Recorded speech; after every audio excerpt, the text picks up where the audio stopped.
ngayong hapon po ng January 9, 2025. Sa ngayon po ay nananatili na wala tayong binabantayan na anumang banta ng sama ng panahon sa loob at labas ng ating area of responsibility. Hanging amihan pa rin ang patuloy po na nagdudulot ng malamig na panahon with isolated rains and cloudy skies sa may Central Luzon at Northern Luzon, at shoreline naman ang nagdudulot ng cloudy skies with isolated rain sa may Southern Luzon at Visayas. At sa atin pong long range forecast, consistent pa rin po na walang bagyo na namamataan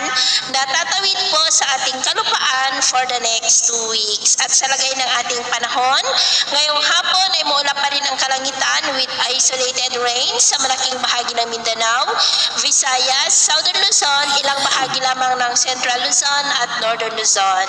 At mamayang gabi, posible pa rin ang mga isolated rain sa may Zamboanga Peninsula, Northern Mindanao, Sorsogon, ilang bahagi ng Davao, Northern Samar, Eastern Samar, Cebu, Negros, Aklan, Capiz, Bicol Region, Mimaropa, Quezon, ilang bahagi ng Cagayan Valley at Cordillera, kaya mag-ingat pa rin po tayo.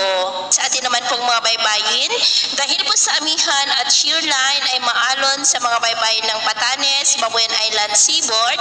Northern Seaboard ng Cagayan at silangang baybayin ng Luzon at Visayas, dahil ang mga alon po dyan ay posible na aabot hanggang sa 2.5 to 3 meters height. Kaya hanggat maaari po ay iwasan na muna natin ang papalaot dyan sa mga may kulay pula para mas makaiwas sa mga sakunang